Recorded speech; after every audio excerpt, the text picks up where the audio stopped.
Buongiorno a tutti e ben ritrovati qua su Radio Rossonera, è l'editoriale del lunedì 30 ottobre del 2023.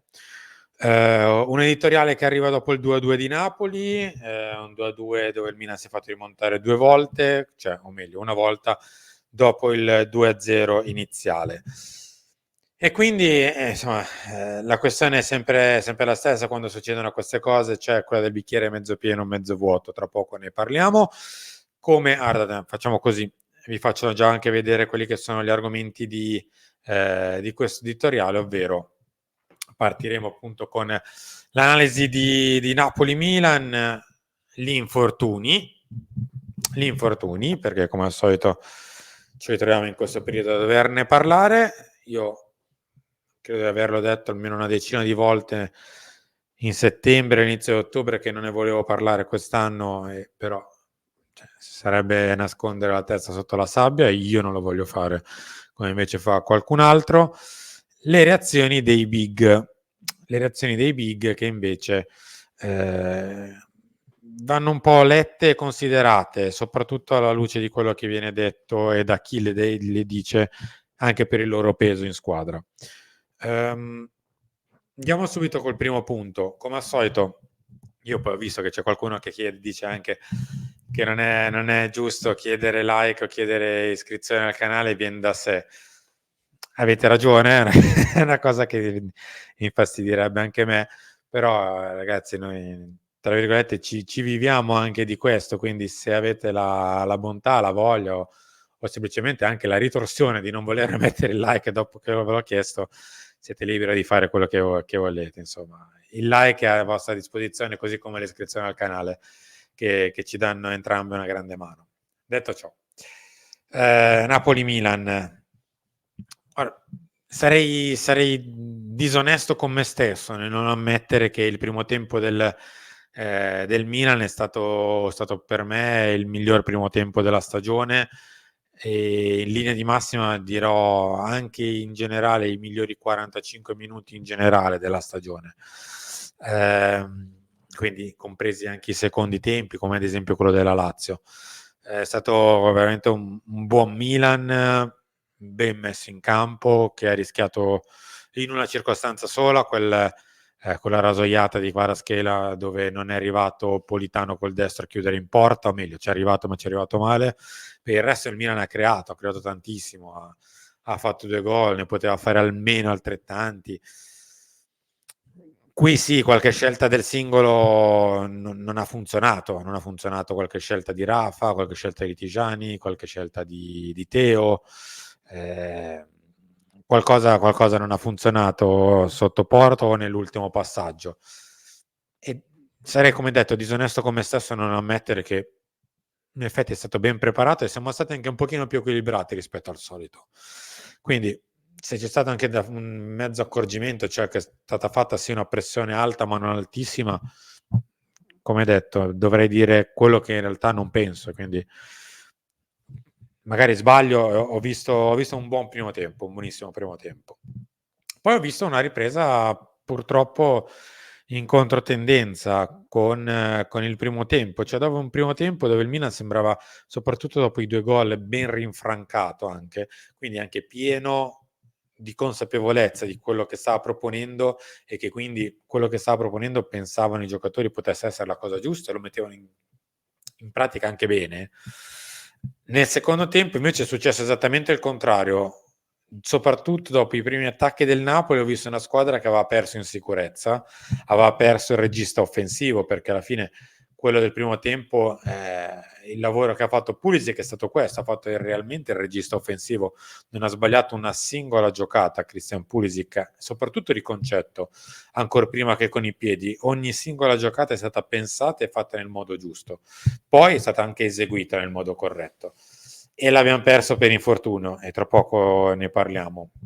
Però il Milan ha perso proprio in consapevolezza nel secondo tempo. Vuoi che qualche tifoso, visto nel post partita, ci ha visti un po' svogliati, un po', come dire, con la vittoria già in tasca, oppure semplicemente l'infortunio di Pulisic ti ha tolto quello che in quel momento era tuo miglior giocatore offensivo, tolto Olivier Giroud che aveva fatto 2 gol, ma insomma quello che realmente ti stava dando e ti stava creando fase offensiva, e ha messo ai noi un giocatore che in questo momento non è a un livello tale da né sopperire all'assenza di Pulisic né a sopperire a un'assenza, appunto, perché Luca Romero è di una qualità o di 2 qualità inferiori rispetto agli altri che possono giocare. Forse col senno di poi sarebbe stato più giusto mettere un altro tipo di giocatore, forse Okafor non ne aveva abbastanza,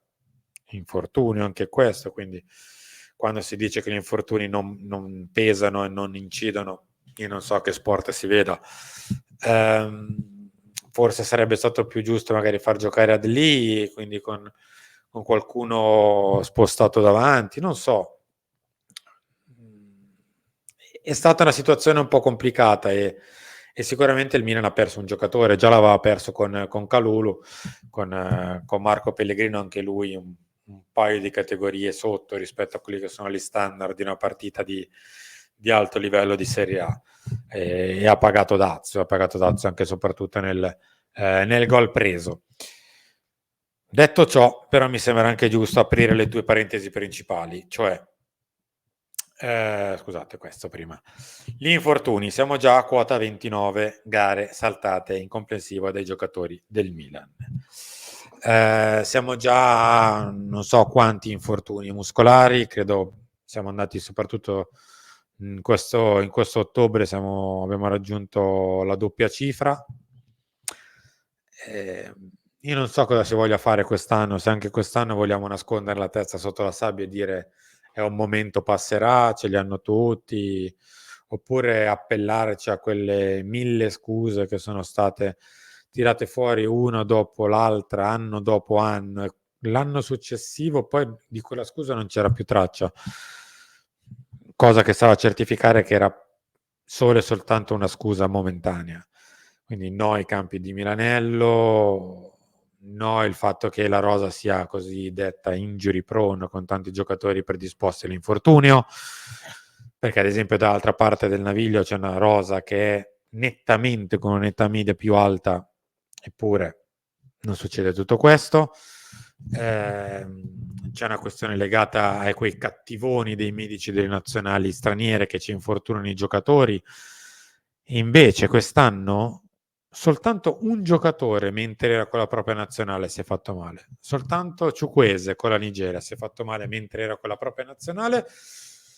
Già il fatto di pensare che uno staff atletico prenda un giocatore 3 giorni e lo riesca a far infortunare, andiamo oltre.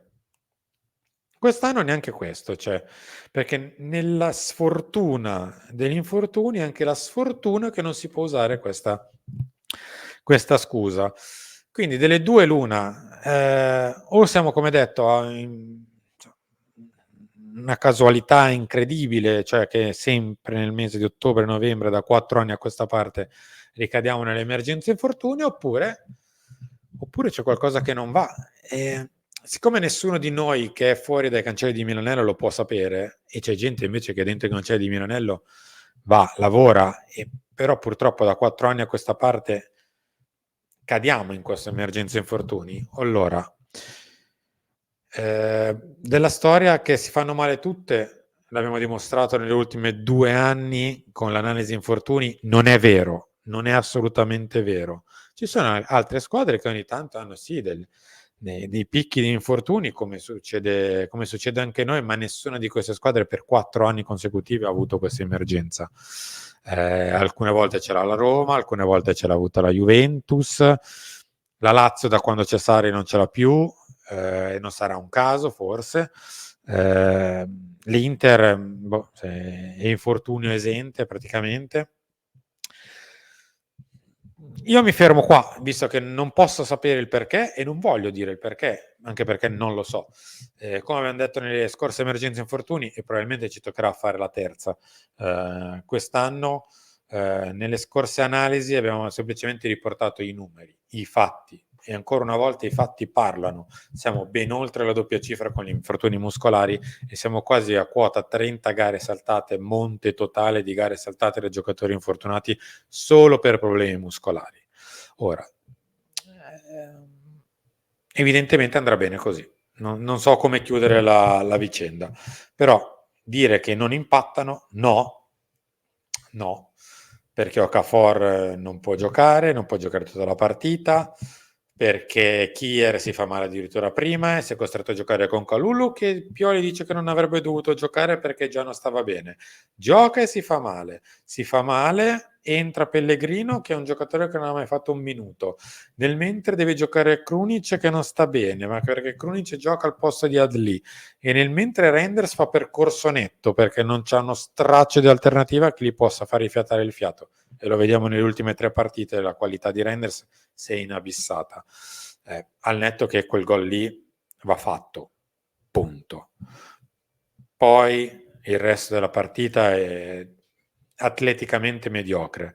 Non è un caso per me che stanno venendo fuori giocatori che inizialmente hanno giocato un po' meno, tipo Yunus Musa, tipo aveva fatto bene Florenzi, tipo aveva fatto bene Adli, tipo quei giocatori che semplicemente non sono stati spremuti dalla giornata 1 e che invece gli altri o prima o dopo qualche pausa se la stanno prendendo da soli, tipo Giroud si è preso qualche pausa, Leao si prende qualche pausa e poi soprattutto chiudiamo con le reazioni dei big e inizio da Teo, che è il più misterioso di tutti perché da inizio dell'anno non so cosa accada a Teo Hernandez. Anche qui riporto un fatto semplicemente, cioè Teo da inizio dell'anno sta fornendo delle prestazioni che non sono all'altezza con le prestazioni fornite nelle ultime stagioni, o meglio, da quando è al Milan. Sono prestazioni da 6, se va bene sono da prestazioni da 6,5, molto più spesso sono prestazioni da 5,5, a volte da 5. Sono prestazioni difficili da spiegare. Teo mi sembra particolarmente scarico, oltre che di fisico, e ci può stare visto che gioca sempre e non ha anche lui uno straccio di alternativa. È costretto anche a non poter avere un turno perché non glielo possiamo dare, perché non c'è, come detto, alternativa, e mi sembra anche scarico dal punto di vista mentale, Teo.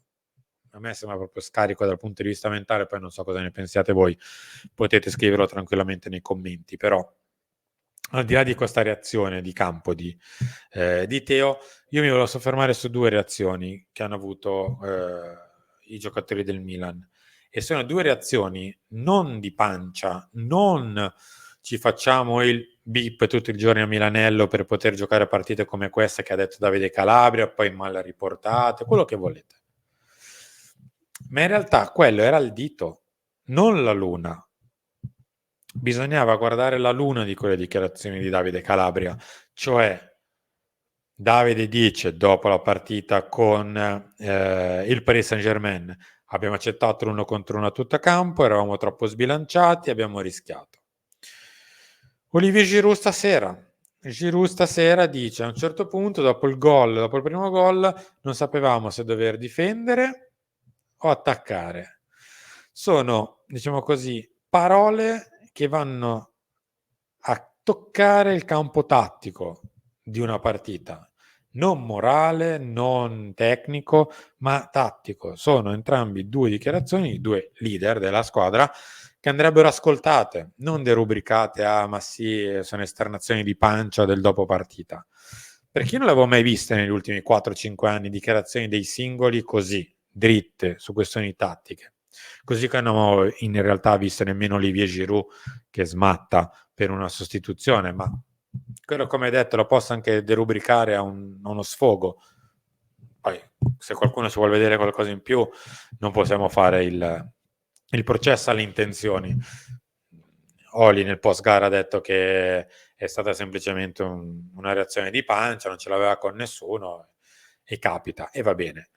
Io resto sul resto, cioè qualche giocatore sta lanciando dei segnali, se non delle richieste d'aiuto, dei segnali che vanno ascoltati e interpretati e attuati, perché altrimenti i giocatori di brutte figure poi si stancano di poterle fare. 1, 2, 3, 4, 5 volte, tirano la carretta e poi se si stancano, si stancano. E la corda poi si spezza. Vedi mercato, vedi periodo di gennaio dello scorso anno, quando poi si è spezzata la corda e per rimetterla insieme ci è voluto qualcun altro. Noi siamo arrivati in chiusura di questo editoriale, ci ritroviamo alle 10 con Mattino Milan, le pagelle incontestuali della gara. Mettete like, insomma, fate quello che volete di questo video, condividetelo, commentatelo, insomma. Grazie ancora per essere stati qui con me, ci ritroviamo tra poco, tra pochi minuti, con Mattino Milan. Ciao a tutti.